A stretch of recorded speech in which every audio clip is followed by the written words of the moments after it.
ये कब्रिस्तान आम जगह नहीं था। लोग कहते थे कि रात को यहाँ हुआ भी डर कर चलती है। और उस रात जब चांद बादलों में बार बार छिप रहा था तो मुझे खुद महसूस हो रहा था कि कुछ जाग चुका है। मैंने देखा कि एक पुरानी कब्र की मिट्टी हिल रही थी, हालांकि वहाँ कोई नया जनाजा नहीं आया था। फिर ज़मीन पर कदमों के निशान नजर आए जो सीधे नहीं बल्कि उल्टे थे। अचानक को एक हंसी सुनाई दी, ऐसी हंसी जिसमें ज़िंदगी नहीं होती। और उसी लम्हे कब्रिस्तान का गेट ज़ोर से बंद हो गया। तब मुझे एहसास हुआ कि मैं अकेली नहीं हूँ। मिट्टी पर नाखूनों के गहरे निशान बनते जा रहे थे, जैसे कोई ज़मीन चीरकर बाहर आना चाहता हो।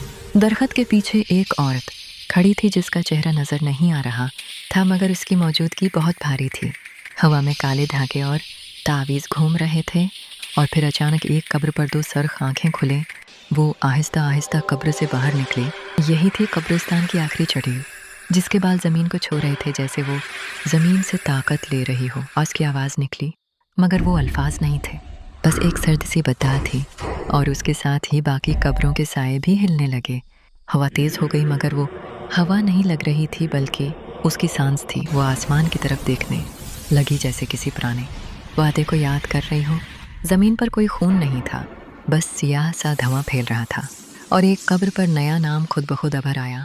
फिर उसने सीधा मेरी तरफ देखा और मैं समझ गई कि वो मुझे देख चुकी है। अचानक हर आवाज़ बंद हो गई। यही लम्हा सबसे ज़्यादा खौफनाक था। धुंध में बच्चों के कदमों जैसी आवाज़ें आने लगीं। एक पुराना खिलौना खुद हिलने लगा। चुड़ैल नज़र से गायब हो गई, मगर उसकी मौजूदगी वहीं रही। कब्रिस्तान जो चीज़ मांग ले वो आसानी से वापस नहीं करता।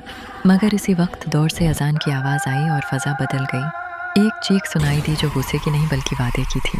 फिर सब कुछ खामोश हो गया।